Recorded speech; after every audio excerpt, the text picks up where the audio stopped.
श्रीपित्रे स्तोत्रम् जाबालिर्वाच गुरुन्वद महाभाग वेदव्यास जगद्गुरु गुरूणान्तारतम्यञ्च तस्मात् किं फलमुच्यते। व्यास उवाच माता पिता गुरुः श्रेयान् ज्येष्ठ भ्राता पितामह श्वशुरो मातुलश्चैव तथा मातामहः स्मृतः पितुर्ज्येष्ठः कनिष्ठश्च भ्राता ज्येष्ठा निजस्वसा पितुः स्वसा जनन्याश्च स्वसा गुरुजना स्मृता पत्न्यः पितामहादीनां तथैव गुरवः स्मृता एतेषु हि पिता श्रेयान् गुरुरेव महागुरुः पिता धर्मः पिता स्वर्गः पिता हि परमं तपः पितरि प्रीत्यमापन्ने प्रीयन्ते सर्वदेवता पिता यस्य क्वचित् दृष्टो न तस्य कस्यचित् गतिः जपो दानं तपो होमः स्नानं तीर्थक्रिया विधिः वृथैव तस्य सर्वाणि कर्माण्यानानि कानचित् करोति सर्वदेवेशं पितरं तानुतप्ययः अनुतापः पितुस्तीव्रं विषं दहति यं सुतं जपादि विफलं तत्र दग्धक्षित्युक्तबीजवत् पित्रार्थे पुण्यकर्माणि कुर्यात् सर्वाणि सत्सुतः तेनाननुमतोऽप्येवं कुर्वन्नेवावसेदति यन्नातु पितरं यस्तु कियत्पुण्यं चकारयेत् स तत्पुण्यफलं कोटि गुणमाप्नोति संशयम् शृणु वक्षे पितुः स्तोत्रं विष्णवे ब्रह्मणोदितं नाभिपद्मोद्भवो येन तुष्टाव पितरं शतं ब्रह्मोवाच ॐ नमः पित्रे जन्मदात्रे सर्वदेवमयाय च सुखदाय प्रसन्नाय सुप्रीताय महात्मने सर्वयज्ञस्वरूपाय स्वर्गाय परमेष्ठिने सर्वतीर्थावलोकाय करुणासागराय च नमः सदा सुतोषाय शिवरूपाय ते नमः सदापराधशमने सुखाय सुखदाय च दुर्लभं मानुषमिदं येन लब्धं मया वपुः संभावनीयं धर्मार्थे तस्मै पित्रे नमो नमः तीर्थस्नानतपोहोम जपादि यस्य दर्शनं महागुरुस्य गुरवे तस्मै पित्रे नमो नमः यस्य प्रणामस्तवनात् कोटिशः पितृतर्पणम् अश्वमेधशतैस्तुल्यं तस्मै पित्रे नमो नमः इदं स्तोत्रं पितुः पुण्यं यः पठेत् प्रयतो नरः प्रत्यहं प्रातरुत्थाय पितृश्राद्धदिनेऽपि च स्वजन्मदिवसे साक्षात् पितुरग्रे स्थितोऽपि वा न तस्य दुर्लभं किञ्चित् सर्वज्ञातादिवाञ्छितं नानापकर्म कृत्वापि यः स्तौति पितरं सुतः सध्रुवं प्रविधायैव प्रायश्चित्तं सुखी भवेत् पितुः प्रीतिकरो नित्यं सर्वकर्माण्यथार्हति। श्रीमहामृत्युञ्जय कवचम् भैरवोवाच शृणुष्व परमेशानि कवचं मन्मुखोदितं महामृत्युञ्जयस्यास्य न देयं परमाद्भुतं यं धृत्वा यं पठित्वा च श्रुत्वा च कवचोत्तमं त्रैलोक्याधिपतिर्भूत्वा सुखितोऽस्मि महेश्वरी तदेव वर्णयिष्यामि तौ प्रीत्या वरानने। तथापि परमं तत्त्वं न दातव्यं दुरात्मने। अस्य श्री महामृत्युंजय कवचस्य श्री भैरव ऋषिः गायत्री छन्दः श्री महामृत्युंजयो महारुद्रो देवता। ओम बीजं जुं शक्तिः सह कीलकं हौमिति तत्त्वं चतुर्वर्ग साधने मृत्युंजय कवच पाठे विनियोगः। ओम चंद्रमंडल मध्यस्थं रुद्रं भाले विचिन्त्यतं तत्रस्थं चिन्तयेत् साध्यं मृत्युं प्राप्नोति जीवते। ओम जुं सह ह्रूं शिरः पातु देवो मृत्युंजयो मम। ओम श्रीं शिवो ललाटं मे। ओम ह्रौं भ्रुवो सदाशिवः। नीलकण्ठोऽवतान्नेत्रे कपर्दे मेतवाच्छुत्रे त्रिलोचनोऽवताद्गण्डौ नासां मे त्रिपुरान्तकः। मुखं पीयूषघटभृत् ओष्ठौ मे कृतिकाम्बरः। हनुं मे हाटकेशनो मुखं बटुकभैरवः। कन्धरां कालमथनो गलं गणप्रियोऽवतु। स्कन्धौ स्कन्दपिता पातु हस्तौ मे गिरिशोऽवतु। नखान् मे गिरिजानाथः पायादङ्गुलिसंयुतान्। स्तनौ तारापतिः पातु वक्षः पशुपतिर्मम। कुक्षिं कुबेरवरदः पार्श्वौ मे मारणासनः। सर्वः पातु तथा नाभिं शूले पृष्ठं ममावतु। श्रीष्णं मे शङ्करः पातु गुह्यं गुह्यकवल्लभः। कटिं कालान्तकः पायात् ऊरु मेन्धकघातकः। जागरूकोऽवताञ्जानो जङ्घे मे कालभैरवः। गुल्फोपायाज्जटाधारे पादौ मृत्युञ्जयोऽवतु। पादादिमूर्धपर्यन्त मघोरः पातु मे सदा। शिरसः पादपर्यन्तं सद्यो जातो ममावतु। रक्षाहीनं नामहीनं वपुः पातमृतेश्वरः। पूर्वे बलविकरणौ दक्षिणे कालशासनः। पश्चिमे पार्वतीनाथो युत्तरे मां मनोन्मनः। ईशान्यामेश्वरः पायात् आग्नेयामग्निलोचनः। नैऋत्यां शम्भुर्व्यान्मां वायव्यां वायुवाहनः। ऊर्ध्वे बलप्रमथनः पाताले परमेश्वरः।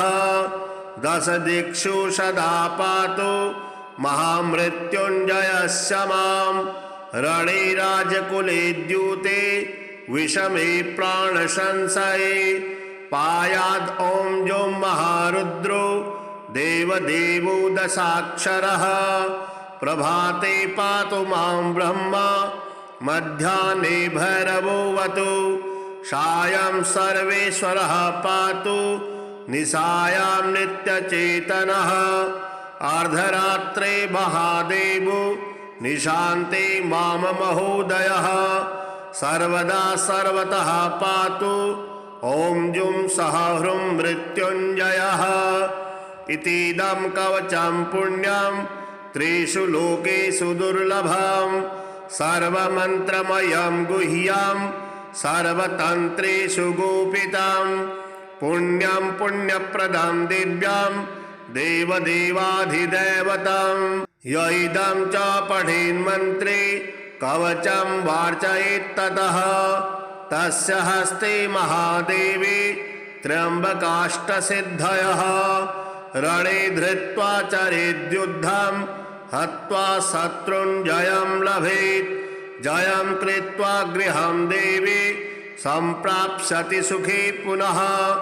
महाभये महारोगे महामारी भय तथा दुर्भिक्षे शत्रुसंहारे पठेत् कवचमादरात् सर्वतत्प्रशमं याति मृत्युंजय प्रसादतः धनं पुत्रान् सुखं लक्ष्मीं आरोग्यं सर्वसंपदः प्राप्नोति साधकः सद्यो देवी सत्यं न संशयः इतीदं कवचं पुण्यं महामृत्युंजयस्य तु गोप्यां सिद्धं प्रदं गुह्यं गोपनीयं स्वयोनिवत् श्री गणपति स्तोत्रम्।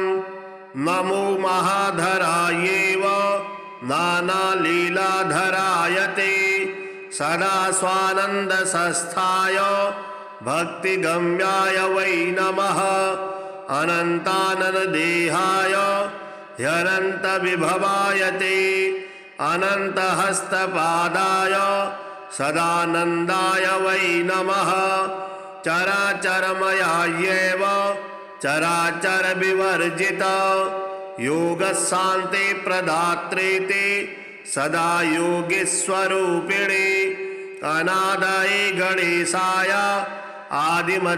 आदिमध्यान्तस्वरूपिणे आदिमध्यान्तहीनाय विघ्नेशाय नमो नमः सर्वातिपूज्यकायैव सर्वपूज्याय ते नमः सर्वेषां कारणायैव ज्येष्ठराजाय ते नमः विनायकाय सर्वेषां नायकाय विशेषतः दुण्डिराजाय हेरम्ब भक्तेशाय नमो नमः सृष्टिकर्ते सृष्टिहर्ते पालकाय नमो नमः त्रिभिर्हीनाय देवेश गुणेशाय नमो नमः कर्मणां फलदात्रे च कर्मणां चालकाय ते कर्मादिहीनाय लंबोदर नमोऽस्तु ते योगेशाय च योगिभ्यो योगदाय गजानन सदा शान्तिघनायैव ब्रह्मभूताय ते नमः किं स्तौमि गणनाथं त्वां सतां ब्रह्मपतिं प्रभो अतश्च प्रणमामि त्वां येन तुष्टो भव प्रभो धन्याहं कृतकृत्याहं सफलो मे भवोद्भवात् धन्यो मे जनको नाथ यया दृष्टो गजाननः एवं स्तुतवती सा तं भक्तियुक्तेन चेतसा शास्त्रयुक्ता बभूवाथ वास्वकण्ठायुधिष्ठिरः तामुवाच गणाधीषु वरं वृणु यथेप्सितं दास्यामि ते महालक्ष्मी भक्तिभावेन तोषितः गजानन उवाच त्वया कृतं च मे स्तोत्रं भुक्तिमुक्तिप्रदं भवेत् पठतां शृण्वतां देवी नानाकार्यकरं तथा पुत्रपौत्रादिकं सर्वं लभते स्तोत्रपाठतः धनधान्यादिसम्भूतं सुखं विन्दति मानवः श्रीपित्रे स्तोत्रम् जाबालिर्वाच गुरुन् वद महाभाग वेदव्यास जगद्गुरु गुरूणां च तस्मात् किं फलमुच्यते व्यास उवाच माता पिता गुरुः श्रेयान् ज्येष्ठ भ्राता पितामह श्वशुरो मातुलश्चैव तथा मातामहः स्मृतः पितुर्ज्येष्ठः कनिष्ठश्च भ्राता ज्येष्ठा निजस्वसा पितुः स्वसा जनन्याश्च स्वसा गुरुजना स्मृता पत्न्यः पितामहादीनां तथैव गुरवः स्मृता एतेषु हि पिता श्रेयान् गुरुरेव महागुरुः पिता धर्मः पिता स्वर्गः पिता हि परमं तपः पितरि प्रीतिमापन्ने प्रीयन्ते सर्वदेवता पिता यस्य क्वचित् दृष्टो न तस्य कस्यचित् गतिः जपो दानं तपो होमः स्नानं तीर्थक्रिया विधिः वृथैव तस्य सर्वाणि कर्माण्यानानि कानचित् करोति सर्वदेवेशं पितरं तानुतप्ययः अनुतापः पितुस्तीव्रं विषं दहति यं सुतं जपादि विफलं तत्र दग्धक्षित्युक्तबीजवत् पित्रार्थे पुण्यकर्माणि कुर्यात् सर्वाणि सत्सुतः तेनाननुमतोऽप्येवं कुर्वन्नेवावसेदति यन्नातु पितरं यस्तु कियत्पुण्यं चकारयेत् स तत्पुण्यफलं कोटि गुणमाप्नोति संशयम् शृणु वक्षे पितुः स्तोत्रं विष्णवे ब्रह्मणोदितं नाभिपद्मोद्भवो येन तुष्टाव पितरं शतं ब्रह्मोवाच ॐ नमः पित्रे जन्मदात्रे सर्वदेवमयाय च सुखदाय प्रसन्नाय सुप्रीताय महात्मने सर्वयज्ञस्वरूपाय स्वर्गाय परमेष्ठिने सर्वतीर्थावलोकाय करुणासागराय च नमः सदासुतोषाय शिवरूपाय ते नमः सदापराधशमने सुखाय सुखदाय च दुर्लभं मानुषमिदं येन लब्धं मया वपुः संभावनीयं धर्मार्थे तस्मै पित्रे नमो नमः तीर्थस्नानतपोहोम जपादि यस्य दर्शनं महागुरुस्य गुरवे तस्मै पित्रे नमो नमः यस्य प्रणामस्तवनात् कोटिशः पितृतर्पणम् अश्वमेधशतैस्तुल्यं तस्मै पित्रे नमो नमः इदं स्तोत्रं पितुः पुण्यं यः पठेत् प्रयतो नरः प्रत्यहं प्रातरुत्थाय पितृश्राद्धदिनेऽपि च स्वजन्मदिवसे साक्षात् पितुरग्रे स्थितोऽपि वा न तस्य दुर्लभं किञ्चित् सर्वज्ञातादिवाञ्छितं नानापकर्म कृत्वापि यः स्तौति पितरं सुतः सध्रुवं प्रविधायैव प्रायश्चित्तं सुखी भवेत् पितुः प्रीतिकरो नित्यं सर्वकर्माण्यथार्हति श्रीमहामृत्युञ्जय कवचं भैरवोवाच शृणुष्व परमेशानि कवचं मन्मुखोदितं महामृत्युञ्जयस्यास्य न देयं परमाद्भुतं यं धृत्वा यं पठित्वा च श्रुत्वा च कवचोत्तमं त्रैलोक्याधिपतिर्भूत्वा सुखितोऽस्मि महेश्वरी तदेव वर्णयिष्यामि तौ प्रीत्या वरानने तथापि परमं तत्त्वं न दातव्यं दुरात्मने अस्य श्री महामृत्युञ्जय कवचस्य श्री भैरव ऋषिः गायत्री छन्दः श्री महामृत्युञ्जयो महारुद्रो देवता ओम बीजं जुं शक्तिः सह कीलकं हौमिति तत्त्वं चतुर्वर्ग साधने मृत्युंजय कवच पाठे विनियोगः ओम चंद्रमंडल मध्यस्थं रुद्रं भाले विचिन्त्यतं तत्रस्थं चिन्तयेत् साध्यं मृत्युं प्राप्नोति जीवते ओम जुं सह ह्रूं शिरः पातु देवो मृत्युंजयो मम। ॐ श्रीं शिवो ललाटं मे, ॐ ह्रौं भ्रवो सदाशिवः। नीलकण्ठोऽवतान्नेत्रे, कपर्दे मेतवाच्छुत्रे, त्रिलोचनोऽवताद्गण्डौ, नासां मे त्रिपुरान्तकः। मुखं पीयूषघटभृत्, ओष्ठौ मे कृतिकाम्बरः। हनुं मे हाटकेशनो, मुखं बटुकभैरवः। कन्धरां कालमथनो, गलं गणप्रियोऽवतु। स्कन्धौ स्कन्दपिता पातु, हस्तौ मे गिरिशोऽवतु।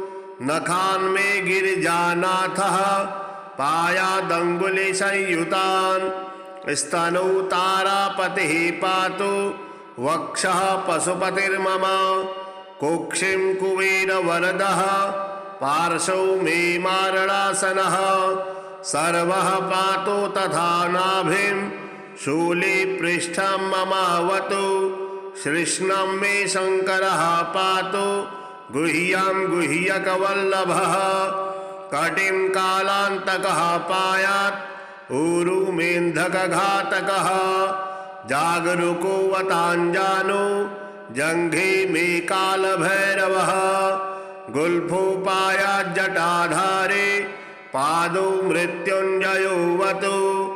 पादादिमूर्धपर्यन्त, मघोरः पातु मे सदा। शिरसः पादपर्यन्तं, सद्यो जातो ममावतु। रक्षाहीनं नामहीनं, वपुः पातमृतेश्वरः। पूर्वे बलविकरणौ, दक्षिणे कालशासनः। पश्चिमे पार्वतीनाथो, ह्युत्तरे मां मनोन्मनः। ईशान्यामीश्वरः पायात्, आग्नेयामग्निलोचनः। नैऋत्यां शम्भुर्व्यान्मां, वायव्यां वायुवाहनः। ऊर्ध्वे बलप्रमथनः, पाताले परमेश्वरः। दश दिक्षु सदा पातु, महामृत्युञ्जयस्य माम्। रणे राजकुले द्यूते, विषमे प्राणसंशये। पायाद् ॐ जों महारुद्रो, देवदेवो दशाक्षरः। प्रभाते पातु मां ब्रह्मा, मध्याह्ने भैरवोऽवतु। सायं सर्वेश्वरः पातु, निशायां नित्यचेतनः। अर्धरात्रे महादेवो, निशान्ते मां महोदयः। सर्वदा सर्वतः पातु, ॐ जुं सः ह्रुं मृत्युञ्जयः। इतीदं कवचं पुण्यं, त्रिषु लोकेषु दुर्लभं। सर्वमन्त्रमयं गुह्यं, सर्वतन्त्रेषु गोपितं। पुण्यं पुण्यप्रदं दिव्यं, देवदेवाधिदैवतं। य इदं च पठेन्मन्त्रे, कवचं वार्चयेत्ततः। तस्य हस्ते महादेवी, त्र्यम्बकाष्टसिद्धयः। रणे धृत्वा चरेद्युद्धं, हत्वा शत्रुञ्जयं लभेत्। जयं कृत्वा गृहं देवी, सम्प्राप्स्यति सुखे पुनः। महाभये महारोगे, महामारी भये तथा।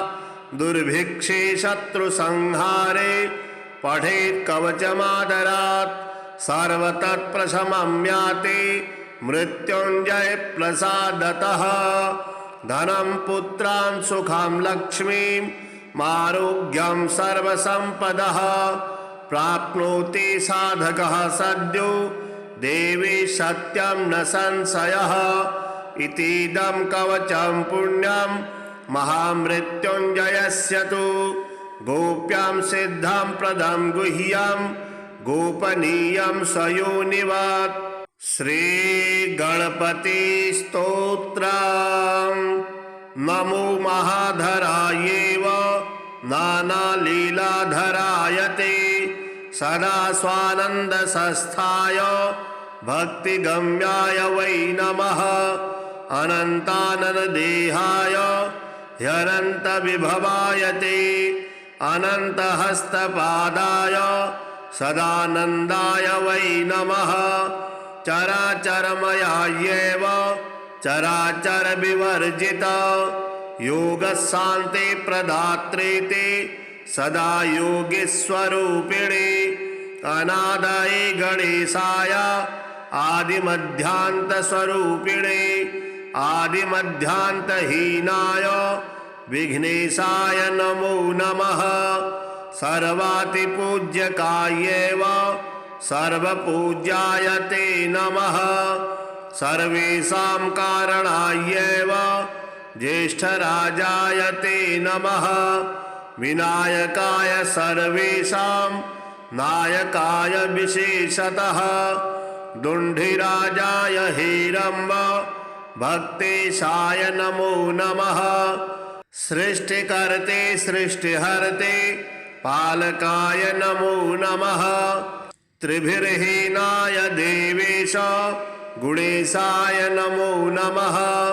कर्मणां फलदात्रे च कर्मणां चालकाय ते कर्मादिहीनाय लंबोदर नमोऽस्तु ते। योगेशाय च योगिभ्यो योगदाय गजानन सदा शान्तिघनायैव ब्रह्मभूताय ते नमः। किं स्तौमि गणनाथं त्वां सतां ब्रह्मपतिं प्रभो अतश्च प्रणमामि त्वां येन तुष्टो भव प्रभो। धन्याहं कृतकृत्याहं सफलो मे भवोद्भवात् धन्यो मे जनको नाथ यया दृष्टो गजाननः। एवं स्तुतवती सा तं भक्तियुक्तेन चेतसा शास्त्रयुक्ता बभूवाथ वाष्पकण्ठायुधिष्ठिरः। तामुवाच गणाधीषु वरं वृणु यथेप्सितं दास्यामि ते महालक्ष्मी भक्तिभावेन तोषितः। गजानन उवाच त्वया कृतं च मे स्तोत्रं भुक्तिमुक्तिप्रदं भवेत्। पठतां शृण्वतां देवी नानाकार्यकरं तथा पुत्रपौत्रादिकं सर्वं लभते स्तोत्रपाठतः। धनधान्यादिसम्भूतं सुखं विन्दति मानवः। श्रीपित्रे स्तोत्रम् जाबालिर्वाच गुरुन् वद महाभाग वेदव्यास जगद्गुरु गुरूणां च कस्मात् किं फलमुच्यते। व्यास उवाच माता पिता गुरुः श्रेयान् ज्येष्ठभ्राता पितामह श्वशुरो मातुलश्चैव तथा मातामहः स्मृतः। पितुर्ज्येष्ठः कनिष्ठश्च भ्राता ज्येष्ठा निजस्वसा पितुः स्वसा जनन्याश्च स्वसा गुरुजना स्मृता। पत्न्यः पितामहादीनां तथैव गुरवः स्मृता। एतेषु हि पिता श्रेयान् गुरुरेव महागुरुः। पिता धर्मः पिता स्वर्गः पिता हि परमं तपः। पितरि प्रीत्यमापन्ने प्रीयन्ते सर्वदेवता। पिता यस्य क्वचित् दृष्टो न तस्य कस्यचित् गतिः। जपोदानं तपो होमः स्नानं तीर्थक्रियाविधिः। वृथैव तस्य सर्वाणि कर्माण्यानानि कानचित्। करोति सर्वदेवेशं पितरं तानुतप्ययः। अनुतापः पितुस्तीव्रं विषं दहति यं सुतं। जपादि विफलं तत्र दग्धक्षित्युक्तबीजवत्। पित्रार्थे पुण्यकर्माणि कुर्यात् सर्वाणि सत्सुतः। तेनाननुमतोऽप्येवं कुर्वन्नेवावसेदति। यन्नातु पितरं यस्तु कियत्पुण्यं चकारयेत् स तत्पुण्यफलं कोटि गुणमाप्नोति संशयम्। शृणु वक्षे पितुः स्तोत्रम् विष्णवे ब्रह्मणोदितं नाभिपद्मोद्भवो येन तुष्टाव पितरं शतम्।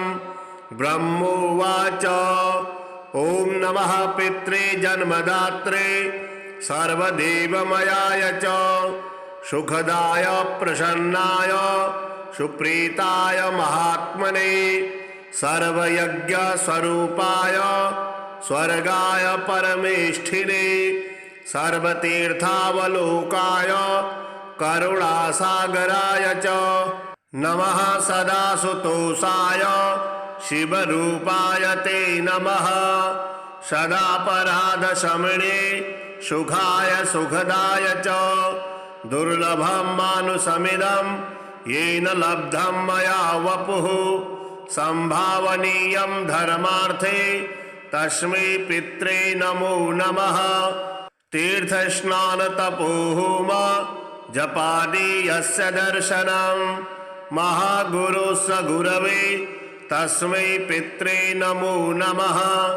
यस्य प्रणामस्तवनात् कोटिशः पितृतर्पणम् अश्वमेधशतैस्तुल्यं तस्मै पित्रे नमो नमः। इदं स्तोत्रं पितुः पुण्यं यः पठेत् प्रयतो नरः प्रत्यहं प्रातरुत्थाय पितृश्राद्धदिनेऽपि च स्वजन्मदिवसे साक्षात् पितुरग्रे स्थितोऽपि वा न तस्य दुर्लभं किञ्चित् सर्वज्ञातादिवाञ्छितं नानापकर्म कृत्वापि यः स्तौति पितरं सुतः सध्रुवं प्रविधायैव प्रायश्चित्तं सुखी भवेत्। पितुः प्रीतिकरो नित्यं सर्वकर्माण्यथार्हति। श्री महामृत्युंजय कवचम् भैरवोवाच शृणुष्व परमेशानि कवचं मन्मुखोदितं महामृत्युंजयस्यास्य न देयं परमाद्भुतं यं धृत्वा यं पठित्वा च श्रुत्वा च कवचोत्तमं त्रैलोक्याधिपतिर्भूत्वा सुखितोऽस्मि महेश्वरी तदेव वर्णयिष्यामि तौ प्रीत्या वरानने तथापि परमं तत्त्वं न दातव्यं दुरात्मने। अस्य श्री महामृत्युंजय कवचस्य श्री भैरव ऋषिः गायत्री छन्दः श्री महामृत्युंजयो महारुद्रो देवता ओम बीजं जुं शक्तिः सह कीलकं हौमिति तत्त्वं चतुर्वर्ग साधने मृत्युंजय कवच पाठे विनियोगः। ओम चंद्रमंडल मध्यस्थं रुद्रं भाले विचिन्त्यतं तत्रस्थं चिन्तयेत् साध्यं मृत्युं प्राप्नोति जीवते। ओम जुं सह ह्रूं शिरः पातु देवो मृत्युंजयो मम।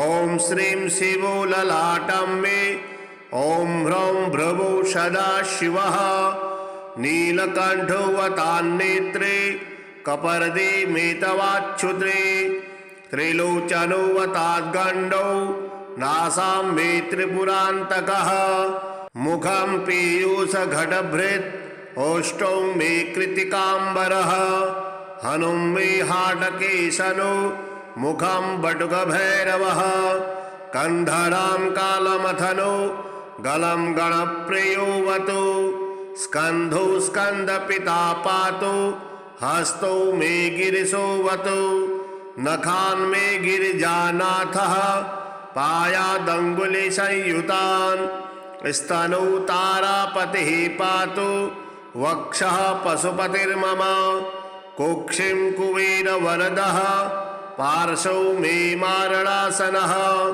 सर्वः पातु तथा नाभिं शूले पृष्ठं ममावतु श्रीष्णं मे शङ्करः पातु गुह्यं गुह्यकवल्लभः कटिं कालान्तकः पायात् ऊरुमेन्धकघातकः जागरूको वताञ्जानो जङ्घे मे कालभैरवः गुल्फोपायाज्जटाधारे पादौ मृत्युञ्जयोऽवतु पादादिमूर्धपर्यन्त मघोरः पातु मे सदा शिरसः पादपर्यन्तं सद्यो जातो ममावतु रक्षाहीनं नामहीनं वपुः पातमृतेश्वरः पूर्वे बलविकरणौ दक्षिणे कालशासनः पश्चिमे पार्वतीनाथो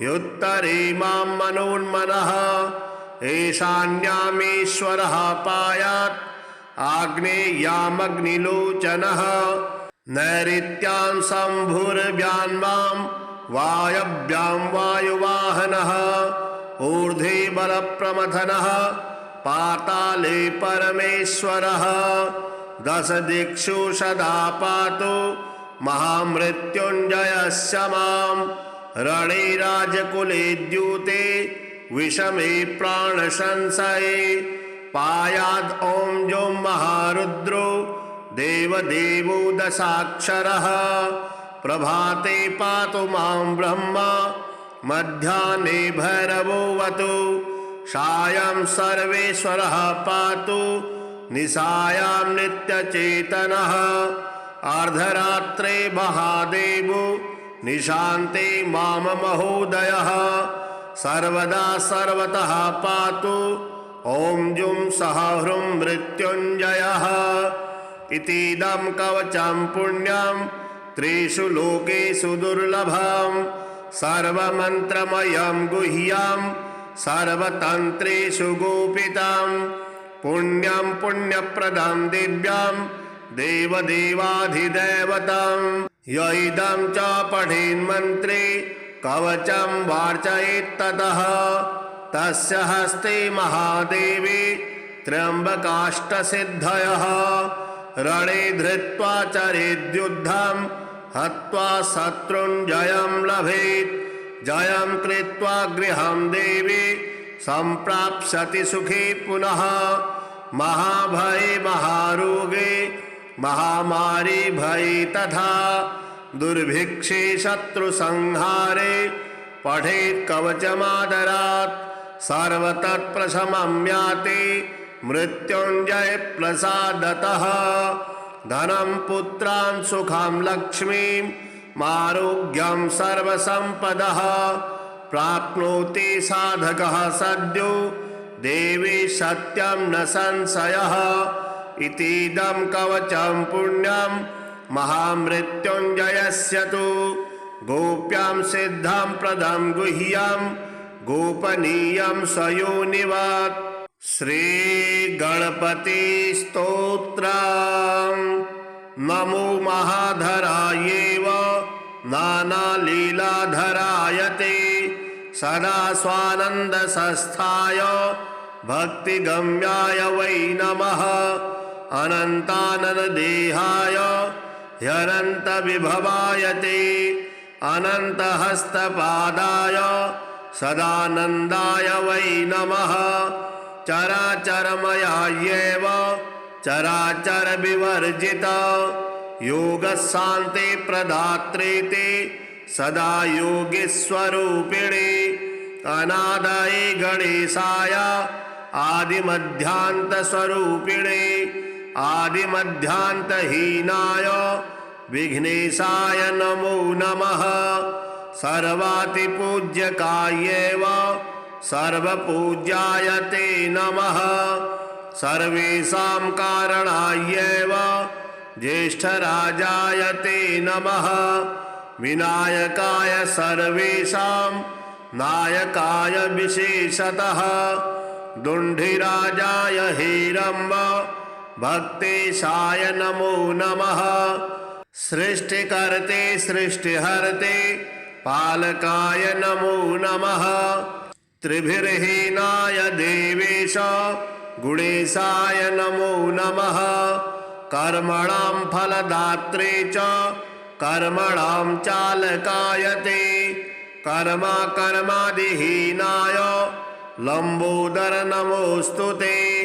योगेशाय च योगिभ्यो योगदाय गजानन सदा शांति घनायैव ब्रह्मभूताय ते नमः। किं स्तौमि गणनाथं त्वां सतां ब्रह्मपतिं प्रभो। अतश्च प्रणमामि त्वां येन तुष्टो भव प्रभो। धन्याहं कृतकृत्याहं सफलो मे भवोद्भवात्। धन्यो मे जनको नाथ यया दृष्टो गजाननः।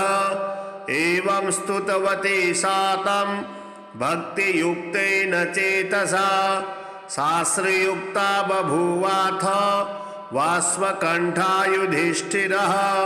तामुवाच गणाधीशो वरं वृणु यथेप्सितं दास्यामि ते महालक्ष्मी भक्तिभावेन तोषितः। गजानन उवाच त्वया कृतं च मे स्तोत्रं भुक्तिमुक्तिप्रदं भवेत्। पठतां शृण्वतां देवी नानाकार्यकरं तथा। पुत्रपौत्रादिकं सर्वं लभते स्तोत्रपाठतः। धनधान्यादिसम्भूतं सुखं विन्दति मानवः। श्रीपित्रे स्तोत्रम्। जाबालिर्वाच गुरुन् वद महाभाग वेदव्यास जगद्गुरु। गुरूणान्तारतम्यं च कस्मात् किं फलमुच्यते। व्यास उवाच माता पिता गुरुः श्रेयान् ज्येष्ठ भ्राता पितामह श्वशुरो मातुलश्चैव तथा मातामह स्मृतः। पितुर्ज्येष्ठः कनिष्ठश्च भ्राता ज्येष्ठा निजस्वसा। पितुः स्वसा जनन्याश्च स्वसा गुरुजना स्मृता। पत्न्यः पितामहादीनां तथैव गुरवः स्मृता। एतेषु हि पिता श्रेयान् गुरुरेव महागुरुः। पिता धर्मः पिता स्वर्गः पिता हि परमं तपः। पितरि प्रीत्यमापन्ने प्रीयन्ते सर्वदेवता। पिता यस्य क्वचिद्दृष्टो न तस्य कस्यचित् गतिः। जपोदानं तपो होमः स्नानं तीर्थक्रियाविधिः। वृथैव तस्य सर्वाणि कर्माण्यानानि कानचित्। करोति सर्वदेवेशं पितरं तानुतप्ययः। अनुतापः पितुस्तीव्रं विषं दहति यं सुतं। जपादि विफलं तत्र दग्धक्षित्युक्तबीजवत्। पित्रार्थे पुण्यकर्माणि कुर्यात् सर्वाणि सत्सुतः। तेनाननुमतोऽप्येवं कुर्वन्नेवावसेदति। यन्नातु पितरं यस्तु कियत्पुण्यं च कारयेत् स तत्पुण्यफलं कोटि गुणमाप्नोति संशयम्। शृणु वक्षे पितुः स्तोत्रं विष्णवे ब्रह्मणोदितं। नाभिपद्मोद्भवो येन तुष्टाव पितरं शतं। ब्रह्मोवाच ॐ नमः पित्रे जन्मदात्रे सर्वदेवमयाय च सुखदाय प्रसन्नाय सुप्रीताय महात्मने सर्वयज्ञस्वरूपाय स्वर्गाय परमेष्ठिने सर्वतीर्थावलोकाय करुणासागराय च नमः। सदा सुतोषाय शिवरूपाय ते नमः। सदापराधशमने सुखाय सुखदाय च दुर्लभं मानुषमिदं येन लब्धं मया वपुः संभावनीयं धर्मार्थे तस्मै पित्रे नमो नमः। तीर्थस्नानतपोहोम जपादि यस्य दर्शनं महागुरुस्य गुरवे तस्मै पित्रे नमो नमः। यस्य प्रणामस्तवनात् कोटिशः पितृतर्पणम् अश्वमेधशतैस्तुल्यं तस्मै पित्रे नमो नमः। इदं स्तोत्रं पितुः पुण्यं यः पठेत् प्रयतो नरः प्रत्यहं प्रातरुत्थाय पितृश्राद्धदिनेऽपि च स्वजन्मदिवसे साक्षात् पितुरग्रे स्थितोऽपि वा न तस्य दुर्लभं किञ्चित् सर्वज्ञातादिवाञ्छितं नानापकर्म कृत्वापि यः स्तौति पितरं सुतः सध्रुवं प्रविधायैव प्रायश्चित्तं सुखी भवेत्। पितुः प्रीतिकरो नित्यं सर्वकर्माण्यथार्हति। श्रीमहामृत्युञ्जय कवचं भैरवोवाच शृणुष्व परमेशानि कवचं मन्मुखोदितं महामृत्युञ्जयस्यास्य न देयं परमाद्भुतं यं धृत्वा यं पठित्वा च श्रुत्वा च कवचोत्तमं त्रैलोक्याधिपतिर्भूत्वा सुखितोऽस्मि महेश्वरी तदेव वर्णयिष्यामि तव प्रीत्या वरानने तथापि परमं तत्त्वं न दातव्यं दुरात्मने। अस्य श्री महामृत्युञ्जय कवचस्य श्री भैरव ऋषिः गायत्री छन्दः श्री महामृत्युञ्जयो महारुद्रो देवता ओम बीजं जुं शक्तिः सह कीलकं हौमिति तत्त्वं चतुर्वर्ग साधने मृत्युंजय कवच पाठे विनियोगः। ओम चंद्रमंडल मध्यस्थं रुद्रं भाले विचिन्त्यतं तत्रस्थं चिन्तयेत् साध्यं मृत्युं प्राप्नोति जीवते। ओम जुं सह ह्रूं शिरः पातु देवो मृत्युंजयो मम। ओम श्रीं शिवो ललाटं मे ओम ह्रौं भ्रुवो सदा शिवः नीलकण्ठोऽवतान्नेत्रे कपर्दे मेतवाच्छुत्रे त्रिलोचनोऽवताद्गण्डौ नासां मे त्रिपुरान्तकः मुखं पीयूषघटभृत् ओष्ठौ मे कृतिकाम्बरः हनुं मे हाटकेशनो मुखं बटुकभैरवः कन्धरां कालमथनो गलं गणप्रियोऽवतु स्कन्धौ स्कन्दपिता पातु हस्तौ मे गिरिशोऽवतु नखान् मे गिरिजानाथः पायादङ्गुलिसंयुतान् स्तनौ तारापतिः पातु वक्षः पशुपतिर्मम कुक्षिं कुबेरवरदः पार्श्वौ मे मारणासनः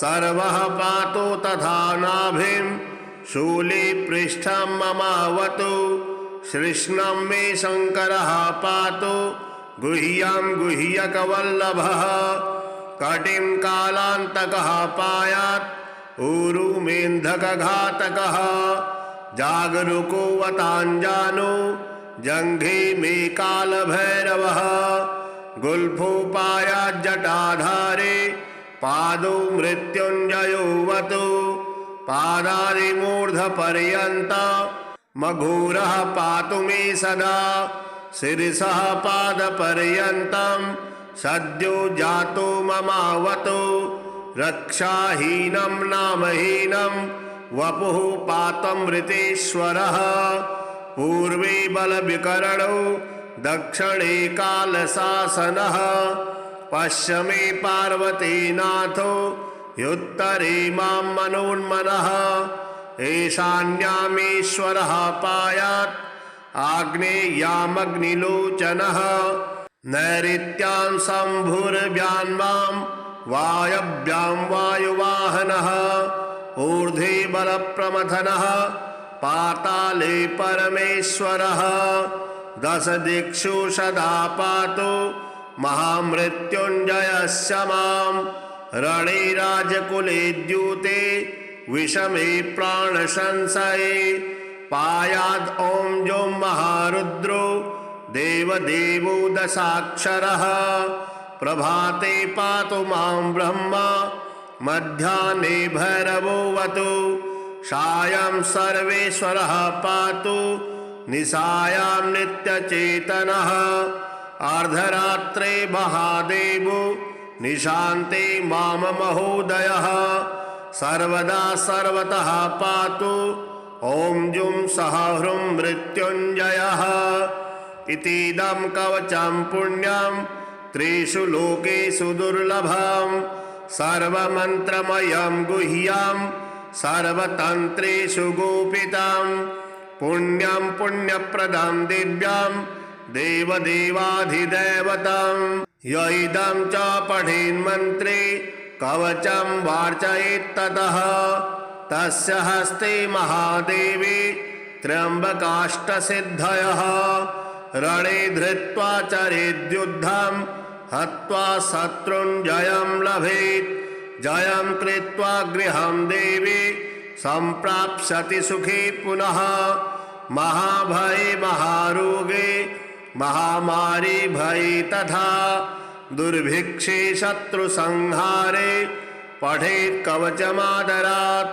सर्वतत्प्रशमं याति मृत्युञ्जय प्रसादतः धनं पुत्रान् सुखं लक्ष्मीं आरोग्यं सर्वसम्पदः प्राप्नोति साधकः सद्यो देवी सत्यं न संशयः इतीदं कवचं पुण्यं महामृत्युञ्जयस्य तु गोप्यां सिद्धं प्रदं गुह्यं गोपनीयं स्वयोनिवत् श्रीगणपति स्तोत्रम् नमो महाधरायैव नानालीलाधराय ते सदा स्वानन्दसंस्थाय भक्तिगम्याय वै नमः अनन्ताननदेहाय ह्यनन्तविभवाय ते अनन्तहस्तपादाय सदानन्दाय वै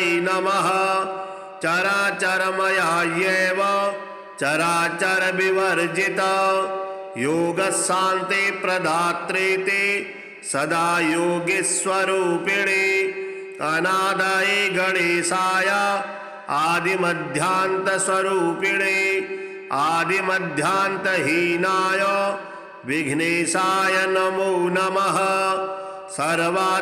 सर्वातिपूज्यकायैव सर्वपूज्याय ते नमः सर्वेषां कारणायैव ज्येष्ठराजाय ते नमः विनायकाय सर्वेषां नायकाय विशेषतः दुण्डिराजाय हेरम्ब भक्तेशाय नमो नमः सृष्टिकर्ते सृष्टिहर्ते पालकाय नमो नमः त्रिभिर्हीनाय देवेश गुणेशाय नमो नमः कर्मणां फलदात्रे च कर्मणां चालकाय ते कर्मादिहीनाय लंबोदर नमोऽस्तु ते योगेशाय च योगिभ्यो योगदाय गजानन सदा शान्ति घनायैव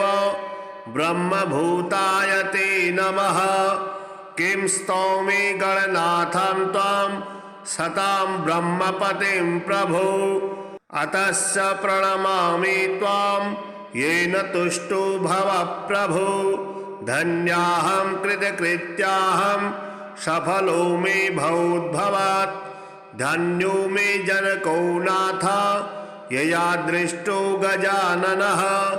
एवं स्तुतवती सा तं भक्तियुक्तेन चेतसा शास्त्रयुक्ता बभूवाथ वाष्पकण्ठा युधिष्ठिरः।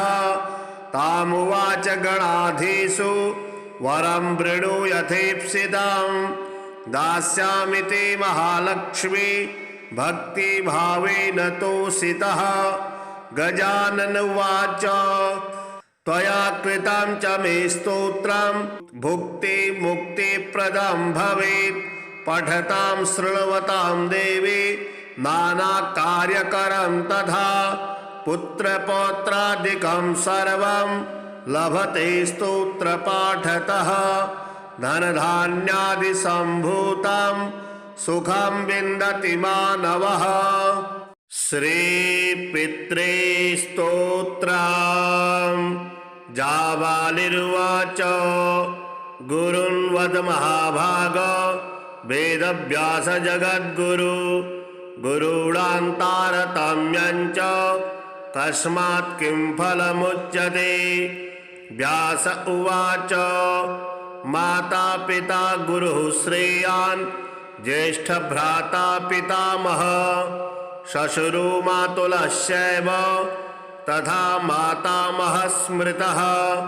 पितुर्ज्येष्ठः कनिष्ठश्च भ्राता ज्येष्ठा निजस्वसा पितुः स्वसा जनन्याश्च स्वसा गुरुजना स्मृता।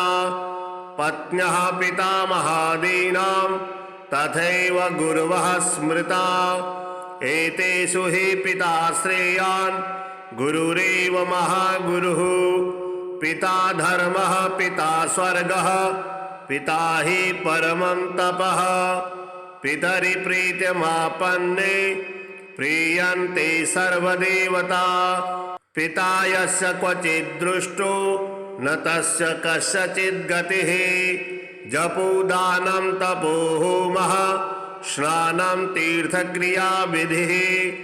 वृथैव तस्य सर्वाणि कर्माण्यानानि कानचित्। करोति सर्वदेवेशं पितरं तानुतप्ययः। अनुतापः पितुस्तीव्रं विषं दहति यं सुतं। जपादि विफलं तत्र दग्धक्षित्युक्तबीजवत्। पित्रार्थे पुण्यकर्माणि कुर्यात् सर्वाणि सत्सुतः। तेनाननुमतोऽप्येवं कुर्वन्नेवावसेदति। यन्नातु पितरं यस्तु कियत्पुण्यं च कारयेत् स तत्पुण्यफलं कोटि गुणमाप्नोति संशयम्। शृणु वक्षे पितुः स्तोत्रं विष्णवे ब्रह्मणोदितं। नाभिपद्मोद्भवो येन तुष्टाव पितरं शतं।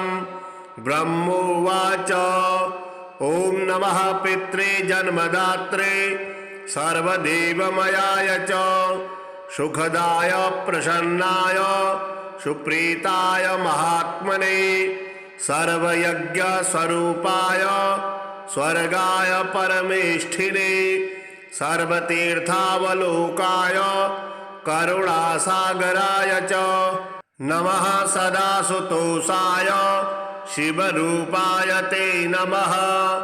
सदा पराधशमने सुखाय सुखदाय च दुर्लभं मानुषमिदं येन लब्धं मया वपुः। संभावनीयं धर्मार्थे तस्मै पित्रे नमो नमः। तीर्थस्नानतपोहोम जपादि यस्य दर्शनं महागुरुः स गुरवे तस्मै पित्रे नमो नमः। यस्य प्रणामस्तवनात् कोटिशः पितृतर्पणम् अश्वमेधशतैस्तुल्यं तस्मै पित्रे नमो नमः। इदं स्तोत्रं पितुः पुण्यं यः पठेत् प्रयतो नरः। प्रत्यहं प्रातरुत्थाय पितृश्राद्धदिनेऽपि च स्वजन्मदिवसे साक्षात् पितुरग्रे स्थितोऽपि वा न तस्य दुर्लभं किञ्चित् सर्वज्ञातादिवाञ्छितं नानापकर्म कृत्वापि यः स्तौति पितरं सुतः सध्रुवं प्रविधायैव प्रायश्चित्तं सुखी भवेत् पितुः प्रीतिकरो नित्यं सर्वकर्माण्यथार्हति। श्री महामृत्युंजय कवचम्। भैरव उवाच शृणुष्व परमेशानि कवचं मन्मुखोदितं महामृत्युंजयस्यास्य न देयं परमाद्भुतं यं धृत्वा यं पठित्वा च श्रुत्वा च कवचोत्तमं त्रैलोक्याधिपतिर्भूत्वा सुखितोऽस्मि महेश्वरी तदेव वर्णयिष्यामि तव प्रीत्या वरानने तथापि परमं तत्त्वं न दातव्यं दुरात्मने। अस्य श्री महामृत्युंजय कवचस्य श्री भैरव ऋषिः गायत्री छन्दः श्री महामृत्युंजयो महारुद्रो देवता ओम बीजं जुं शक्तिः सह कीलकं हौमिति तत्त्वं चतुर्वर्ग साधने मृत्युंजय कवच पाठे विनियोगः। ओम चंद्रमंडल मध्यस्थं रुद्रं भाले विचिन्त्यतं तत्रस्थं चिन्तयेत् साध्यं मृत्युं प्राप्नोति जीवते। ओम जुं सह ह्रूं शिरः पातु देवो मृत्युंजयो मम। ओम श्रीं शिवो ललाटं मे ओम ह्रौं भ्रुवो सदाशिवः नीलकण्ठोऽवतान्नेत्रे कपर्दे मेतवाच्छुत्रे त्रिलोचनोऽवताद्गण्डौ नासां मे त्रिपुरान्तकः मुखं पीयूषघटभृत् ओष्ठौ मे कृतिकाम्बरः हनुं मे हाटकेशनो मुखं बटुकभैरवः कन्धरां कालमथनो गलं गणप्रियोऽवतु स्कन्धौ स्कन्दपिता पातु हस्तौ मे गिरिशोऽवतु नखान् मे गिरिजानाथः पायादङ्गुलिसंयुतान् स्तनौ तारापतिः पातु वक्षः पशुपतिर्मम कुक्षिं कुबेरवरदः पार्श्वौ मे मारणासनः सर्वः पातु तथा नाभिं शूले पृष्ठं ममावतु श्रीष्णं मे शङ्करः पातु गुह्यं गुह्यकवल्लभः कटिं कालान्तकः पायात् ऊरु मेन्धकघातकः जागरूकोऽवताञ्जानो जङ्घे मे कालभैरवः गुल्फोपायाज्जटाधारे पादौ मृत्युञ्जयोऽवतु पादादिमूर्धपर्यन्त मघोरः पातु मे सदा शिरसः पादपर्यन्तं सद्यो जातो ममावतु रक्षाहीनं नामहीनं वपुः पातमृतेश्वरः पूर्वे बलविकरणौ दक्षिणे कालशासनः पश्चिमे पार्वतीनाथो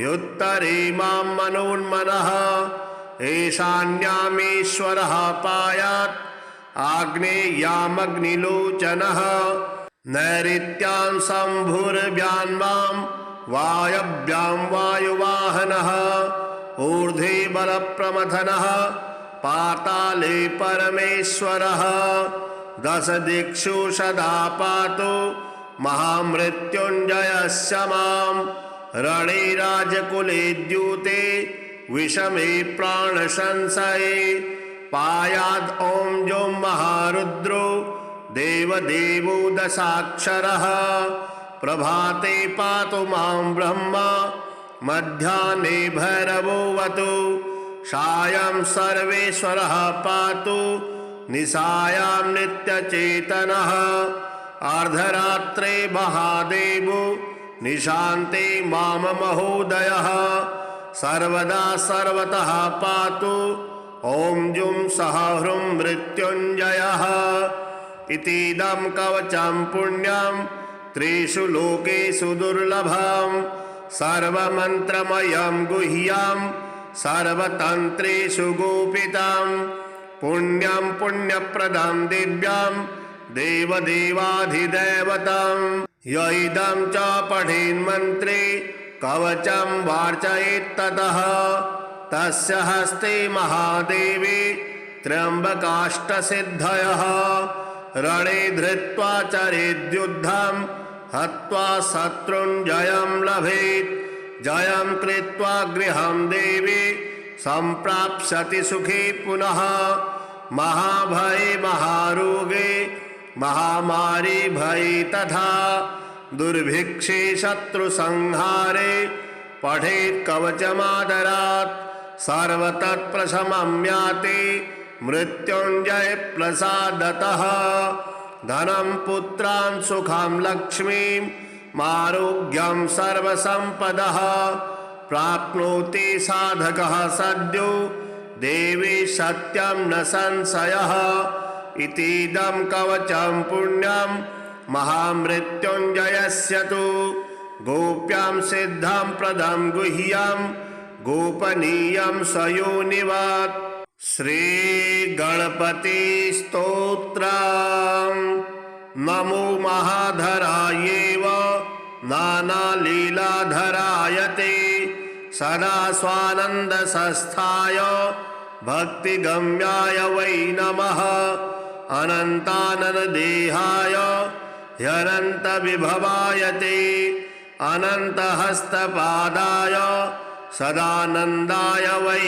नमः चराचरमयायैव चराचरविवर्जिता योगशान्ति प्रदात्रे ते सदा योगीस्वरूपिणे अनादये गणेशाय आदिमध्यान्तस्वरूपिणे आदिमध्यान्तहीनाय विघ्नेशाय नमो नमः सर्वातिपूज्यकायैव सर्वपूज्याय ते नमः सर्वेषां कारणायैव ज्येष्ठराजाय ते नमः विनायकाय सर्वेषां नायकाय विशेषतः दुण्डिराजाय हेरम्ब भक्तेशाय नमो नमः सृष्टिकर्ते सृष्टिहर्ते पालकाय नमो नमः